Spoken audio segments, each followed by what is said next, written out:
आज हम पढ़ा रहे हैं दूसरा टेंस, प्रेजेंट कंटीन्यूअस टेंस।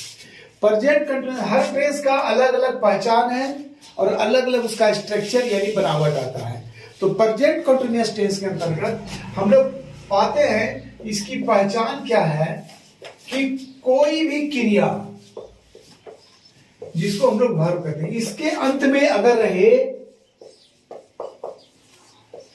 रहा हूं, रहे हैं, रहे हो,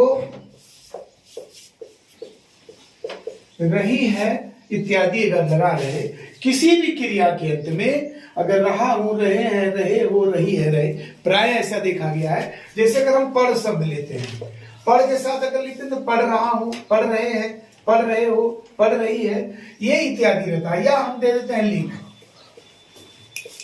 क्या होगा? लिख रहा हूं, लिख रहे हैं, लिख रहे हो, लिख रही है।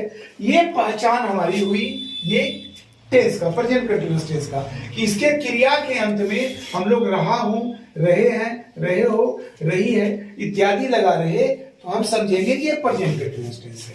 तो इसकी बनावट जो होती है, जिसको हम लोग स्ट्रक्चर कहते हैं, पहले आता है सब्जेक्ट, उसके बाद या तो एम या इज या आर, उसका वर्ब का चौथा रूप। अगर ऑब्जेक्ट है तो ऑब्जेक्ट देंगे, ऑब्जेक्ट बोले तो कर्म, ये कर्म, ये कर्ता। पहले ही टेस्ट में पढ़ा दिए हैं, सब्जेक्ट हिंदी में कर्ता कहलाता है, ऑब्जेक्ट हिंदी में कर्म कहलाता है। ये वर्ब का चौथा रूप, इसका मतलब हुआ आईएनजी जोड़ना। किसी भी वर्ब वन में अगर हम आईएनजी जोड़ देते हैं तो प्राय ये विफोर हो जाता है। और इसमें हमारा तीन हेल्पिंग वर्ब है, एम, इज, आर। ये तीन डिपेंड करता है यहाँ के सब्जेक्ट के अनुसार। अगर सब्जेक्ट की जगह पर आई है तो इसके साथ एम लगेगा, और अगर सब्जेक्ट की जगह पर है ही, शी, इट, मैं बात कर रहा हूं नेम। नेम का मतलब नाम, किसी भी व्यक्ति का नाम अगर है, एक व्यक्ति का नाम राम, मोहन, सीता, गीता, वैसी जगह पर plus singular number. Singular number का मतलब होता है एक वचन। एक वचन जैसे a boy, a girl, a child, a cow, इस तरह का अगर सिंगुलर की बात आती है तो इन लोगों के साथ जो लगता है, क्या लगता है? इच। और यही सब्जेक्ट के जगह पर रहेगा वी, यू,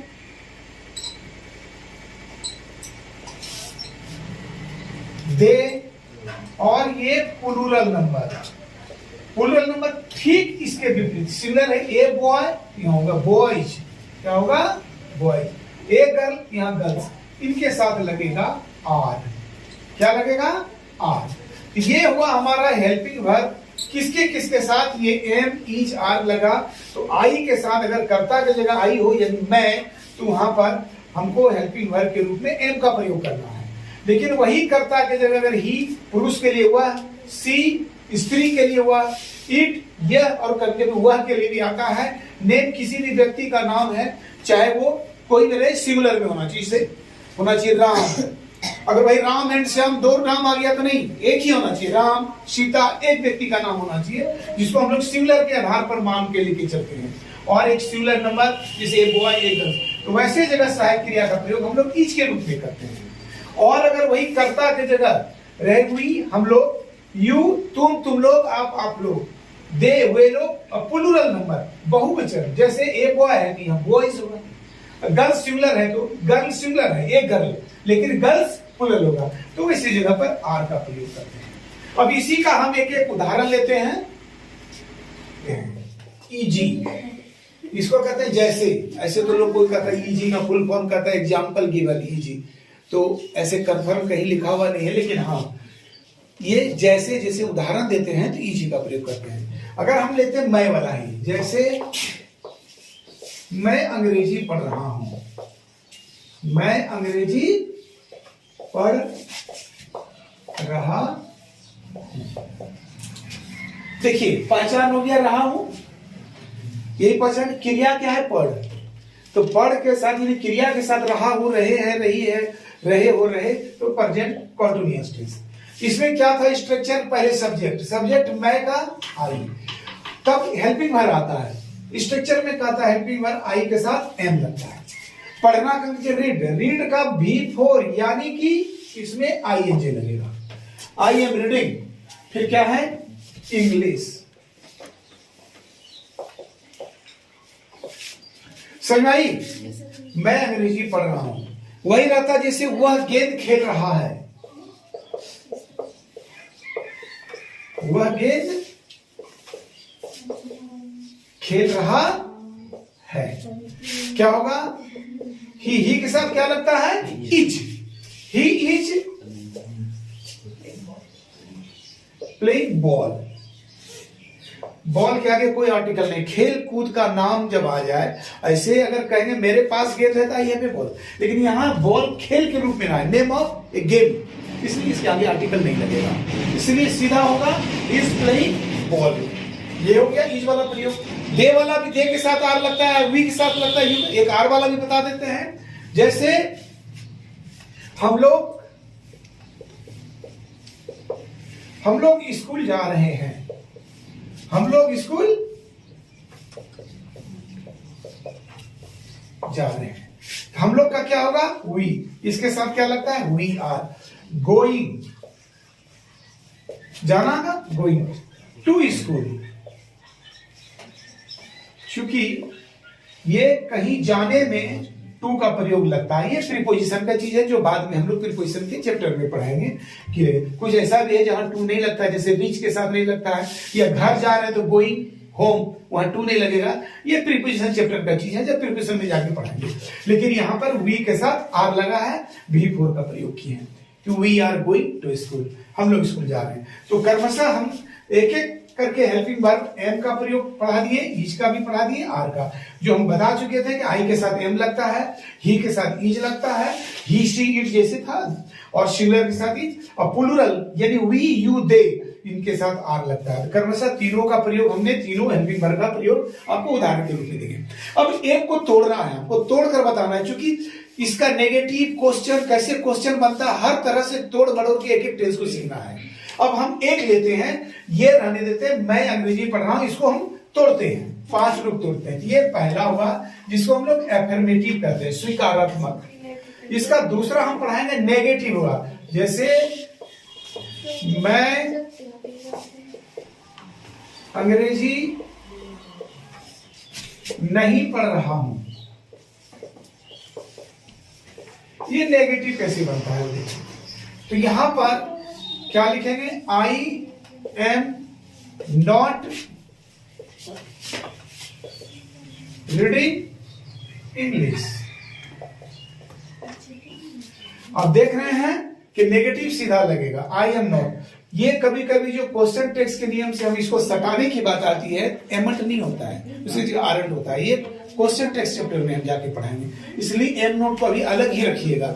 एम नोट को सटा के जैसे इज नोट को हम इजेंट कर देते हैं, इजेंट कर देते हैं इज नोट के लिए, ये एम नोट में ऐसा नहीं करना है। यहाँ अभी जब तक क्वेश्चन टेक्स्ट के नियम में नहीं जाएंगे नहीं करेंगे, क्योंकि एमंट नहीं होता है, ये रॉन्ग है। इसके बदले में आरंट का प्रयोग होता है, जो क्वेश्चन टेक हम जब पढ़ाएंगे तो उस समय आपको हम बताएंगे। तो यहाँ की बात खत्म कीजिए। तीसरा आता है क्वेश्चन में हेल्पिंग वर्ब क्वेश्चन, जैसे क्या मैं अंग्रेजी पढ़ रहा हूं, क्या मैं अंग्रेजी पढ़ रहा हूं, ये क्वेश्चन मार्क हो गया। क्या मैं अंग्रेजी पढ़ रहा हूं, अगर ये सब्जेक्ट के पहले क्या रहे तो हेल्पिंग वर्ब से शुरू होती है, इसलिए यहां पहले क्या हो जाएगा? एम आई। ये जो आई एम था वो एम आई, ये हो गया क्या मैं अंग्रेजी पढ़ रहा हूं, रीडिंग इंग्लिश, ये क्वेश्चन मार्क हो जाएगी, एम आई रीडिंग इंग्लिश। चौथा आता है मैं क्या पढ़ रहा हूं, वो WH क्वेश्चन में आता है, मैं क्या पढ़ रहा हूं, मैं क्या पढ़ रहा हूं। क्या होगा? ये कर्ता के बाद क्या है, यहां था कर्ता के पहले, इसलिए इसको हम लोग कहते हैं helping verb, HV helping verb question. ये हेल्पिंग वर्ब क्वेश्चन कहलाता है। ये नेगेटिव आया, ये क्या है हुआ, नेगेटिव सेंटेंस। दूसरा वाला ये हेल्पिंग वर्ब क्वेश्चन, लेकिन ये आएगा WH क्वेश्चन। WH क्वेश्चन, ये WH क्वेश्चन जैसे what, when, where, how, why, इस तरह की आता है। तो कर्ता के पहले क्या है, इसका मतलब हेल्पिंग वर्ब क्वेश्चन पूछ रहा है क्या मैं अंग्रेजी पढ़ रहा हूं। लेकिन अगर सब्जेक्ट यानी कर्ता के बाद क्या है, तो समझिए डायरेक्ट क्वेश्चन आ रहा है जो ऑब्जेक्ट के साथ क्वेश्चन आता है। क्या मैं क्या पढ़ रहा हूं, अंग्रेजी पढ़ रहा हूं, हिंदी पढ़ रहा हूं, इसलिए ऑब्जेक्ट के साथ सवाल हो रहा है। इसलिए WH क्वेश्चन के रूप में क्या है, क्या होगा, what am I reading, what am I reading.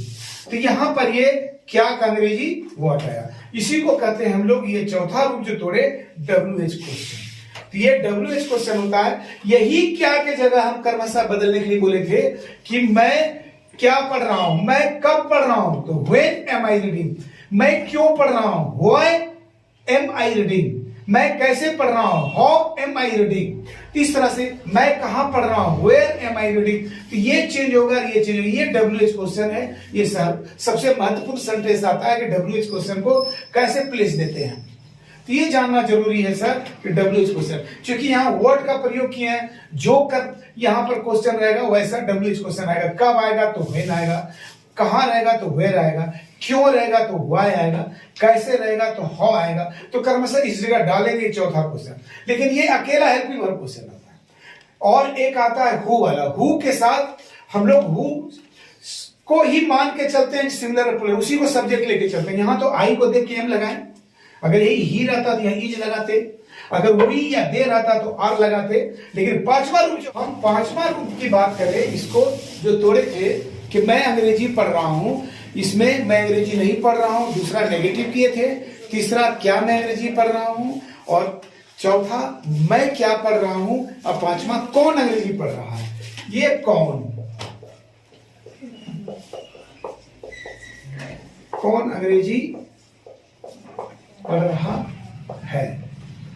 यहां पर हम कौन का भी ये WH क्वेश्चन है, लेकिन इसका अलग से इसलिए बताते हैं कि ये WH क्वेश्चन एक अपवाद वाला WH क्वेश्चन, क्योंकि ये स्वयं सब्जेक्ट का भी काम करता है। जब भी अगर व्हाट का प्रयोग, व्हेन का प्रयोग करते हैं तो उसके साथ एक सब्जेक्ट जरूर आता है, हेल्पिंग वर्ब तब सब्जेक्ट आता है। लेकिन हु स्वयं सब्जेक्ट है, इसलिए हु को लेके चलेंगे। हु सिंगुलर प्लूरल दोनों के लिए प्रयोग होता है। अगर एक व्यक्ति के लिए हु क्वेश्चन कर रहे हैं तो ये सिंगुलर मानेंगे और इसके साथ सिंगुलर हेल्पिंग वर्ब होगा। लेकिन बहुत से लोगों के लिए अगर कौन सवाल कर रहे हैं तो ये प्लूरल की तरफ प्रयोग होगा और इसके साथ हेल्पिंग वर्ब प्लूरल होगा। लेकिन कौन अंग्रेजी पढ़ रहा है, उसमें मैं हूं, तो मैं के लिए सवाल कर रहे हैं तो मैं सिंगुलर है, इसलिए यहां हु इज होगा। अगर कह देते हैं कि बच्चे गेम खेल रहे हैं और वहां तक कौन खेल रहे हैं, तब हु आर होता। तो यहां क्या होगा, who is reading English, who is reading English, कौन अंग्रेजी पढ़ रहा है।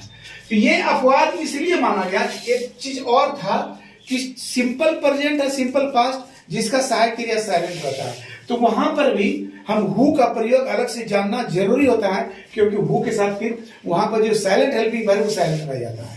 जैसे डू, डज, आगे पढ़ाएंगे सिंपल पास्ट में डिड साइलेंट। जैसे अगर सिंपल प्रेजेंट में पढ़ाए तो जैसे कोई अंग्रेजी पढ़ता है देते तो हु रीड्स इंग्लिश, यहां डज का प्रयोग नहीं आएगा। लेकिन अगर व्हाट रहता तो व्हाट डज ही रीड होता, क्योंकि व्हाट के साथ या पहले वाली क्वेश्चन यानी हेल्पिंग वर्ब क्वेश्चन आएगा तो डज ही रीड इंग्लिश होगा, लेकिन हु के साथ नहीं लगेगा।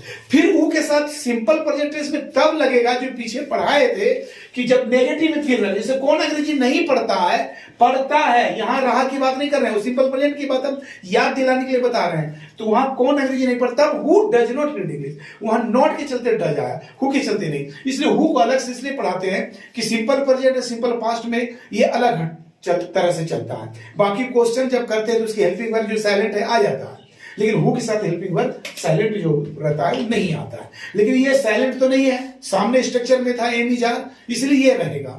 इसलिए कौन अंग्रेजी पढ़ रहा है तो हु इज रीडिंग, और यहां हु एक सिंगुलर की तरफ बोध हो रहा है, इसलिए इज लगा। यही हु कौन प्लूरल के लिए प्रयोग होता, जैसे कहते बच्चे क्रिकेट खेल रहे हैं, उसके लिए सवाल करते हैं कौन क्रिकेट खेल रहे हैं, तब हु आर प्लेइंग क्रिकेट, ऐसा होगा। इसलिए हु सिंगुलर प्लूरल दोनों है, यहाँ सिंगुलर के तरफ चला, इज चला। तो ये 5 रूप तोड़ना हमको जरूरी है।